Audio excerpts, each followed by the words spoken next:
ঈদযাত্রায় ঢাকা ছাড়তে শুরু করেছেন ঘরমুখো মানুষ। যানজট সহ নানা ঝামেলা এড়াতে আগে ভাগেই নারীর টানে ছুটছেন অনেকে। সকাল থেকে কমলাপুর রেল স্টেশন থেকে গন্তব্যে ছেড়ে যাচ্ছে ট্রেন। যাত্রা স্বস্তিদায়ক করতে নানা পদক্ষেপ নিয়েছে রেলওয়ে কর্তৃপক্ষ। নিরাপত্তায় সব ধরনের ব্যবস্থা নিয়েছে আইন শৃঙ্খলা রক্ষা বাহিনী।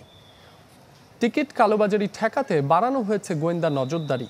এদিকে ঢাকা টাঙ্গাইল মহাসড়কের বঙ্গবন্ধু সেতুর পূর্ব পাড় থেকে এলেঙ্গা পর্যন্ত ১৩ কিলোমিটার এলাকায় যানজটের সৃষ্টি হয়েছে, যদিও পরে স্বাভাবিক হয় পরিস্থিতি।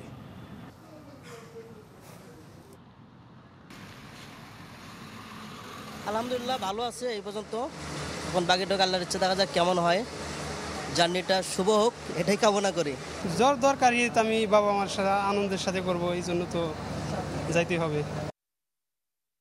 টিকিট কালোবাজারি যে চক্র আছে তাদের বিরুদ্ধে আমাদের গোয়েন্দা নজরদারি অব্যাহত আছে এবং এবছর আমরা আশা করছি যে এ ধরনের সেই অভিযোগগুলো আমাদের আর থাকবে না।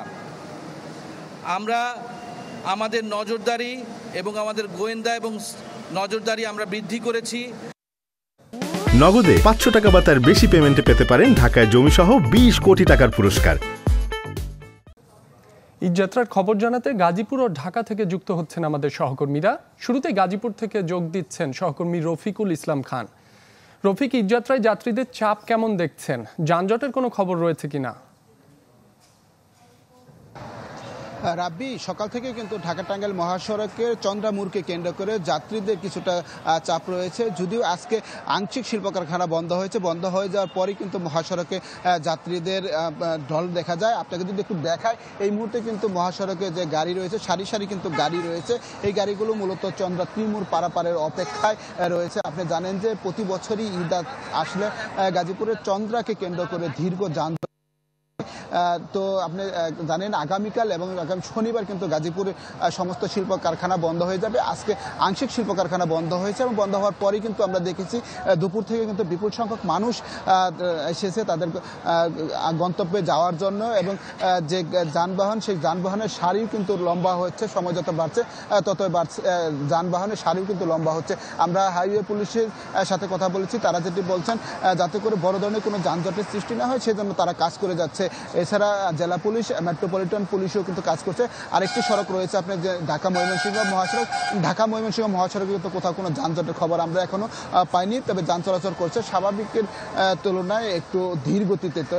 আর যে আমি যে স্থানটি রয়েছি গাজীপুরের চন্দ্রায়, সেখানে কিন্তু মাঝে মধ্যে যানজটের সৃষ্টি হয় এবং যান চলাচল বন্ধ হয়ে যায়। পরে পুলিশ গিয়ে সেই যানজট ছাড়িয়ে দিলে আবার যানবাহনের চাকা সচল হয়ে যায়। এইভাবে চলছে। তো এখন সময় যত বাড়ছে তত কিন্তু মানুষ এবং গাড়ির সংখ্যা বাড়ছে। এখন পর্যন্ত এখান থেকে এই ছিল সর্বশেষ খবর। রাব্বি। জি রফিক, আপনাকে ধন্যবাদ। দর্শক, এবার নৌপথের খবর জানবো। রাজধানীর সদরঘাটে আছেন সহকর্মী নীল মাহবুব, সরাসরি যোগ দিচ্ছেন তিনি। নীল, নৌপথের সর্বশেষ পরিস্থিতি আমাদের জানাবেন। ধন্যবাদ রাব্বি। আপনি যেমনটি বলছিলেন যে এই মুহূর্তে আমি সদরঘাটের চিত্রটা যদি বলি যে ঈদ আনন্দ যাত্রার যে চিত্রটা থাকে সেই চিত্রটা কিন্তু আমরা আসলে দেখতে পাচ্ছি না। কারণ যে উপচে পড়া ভিড়ের কথা আমরা সবসময় বলি যে এই লঞ্চ টার্মিনালে উপচে পড়া ভিড়, মানুষের নারীর টানে যারা ঘরে ফিরবে, আপনি হয়তো দেখতে পাচ্ছেন ভিড়, কিন্তু এখানে আমরা আসলে প্রতিবারই আসি এবং সেই ফলশ্রুতিতে বলতে পারি যে নিত্যদিন আসলে যে ভিড়টা থাকে তার থেকে কিছুটা হয়তো বাড়তি। তবে ঈদের কিন্তু এই পন্টুন জুড়ে নেই এবং আমরা লঞ্চের কর্তৃপক্ষের সাথে কথা বলেছি। তারা বলছে যে কাঙ্ক্ষিত যে যাত্রী, সেই যাত্রী কিন্তু তারা পাচ্ছেন না। গতকাল পর্যন্ত কিন্তু যাত্রীর সংখ্যা বেশ কম ছিল, তবে আজকে যাত্রীর সংখ্যা কিছুটা বেড়েছে, কারণ সরকারি শেষ কর্মদিবস ছিল আজকে এবং সেখানেও কিন্তু ছুটির ঘন্টা বেজে গিয়েছে। তবে প্রত্যাশা যে আগামীকাল এবং তার পরের দিন, এই 2 দিন হয়তো যাত্রী সমাগম এখানে আরও বেশি হবে। এবং যাত্রীদের সাথেও আমরা কথা বলেছি, তারা বলছেন যে নির্ধারিত যে ভাড়া, সেই ভাড়া থেকে কিন্তু কিছুটা বাড়তি ভাড়া রাখার অভিযোগ তারা করছেন। সেক্ষেত্রেও নৌ কর্তৃপক্ষ এবং লঞ্চ মালিকরা বলছেন যে আসলে প্রত্যেকটা জিনিসের দামই বাড়তি, সেক্ষেত্রে তারা পোষাতে পারছেন না, কিছু টাকা বাড়তি রাখছেন। তো সেই চাপে কিন্তু সাধারণ মানুষও আছে। আর ভোগান্তি, সেভাবে আসলে ভোগান্তি এখানে পোহাতে হচ্ছে না, কারণ এই দক্ষিণাঞ্চলের যে 41টি রুট আছে সেই 41টি রুটের জন্য কিন্তু ঈদের কারণে প্রায় 100-র বেশি লঞ্চ কিন্তু এখানে প্রস্তুত আছে এবং কর্তৃপক্ষ বলছে যে যদি যাত্রী সংখ্যা বেড়ে যায় তাহলে বিশেষ লঞ্চ সার্ভিসও তারা আসলে চালু করবে এখানে। এবং গেল ঈদে আমরা দেখেছি বেশ নৌপথে বেশ কিছু দুর্ঘটনা ঘটেছে এবং সেখানেও কিন্তু প্রাণহানির ঘটনাও ঘটেছে। তো সেই ক্ষেত্রে এবার কিন্তু নৌ কর্তৃপক্ষ এবং যারা এখানে আছেন আইন শৃঙ্খলা বাহিনীর তারাও কিন্তু সেই বিষয়ে ভীষণ রকম সজাগ যেন এইবার সেই ধরনের কোনো দুর্ঘটনা না ঘটে।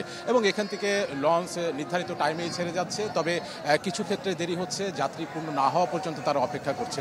তো সব মিলিয়ে লঞ্চে বাড়ি ফেরার যে যাত্রাটা সেই যাত্রাটায় সেরকম কোনো ভোগান্তি নেই, তবে আবহাওয়াজনিত কিছুটা নাজেহাল কিন্তু মানুষকে হতেই হচ্ছে। নীল, আপনাকে ধন্যবাদ।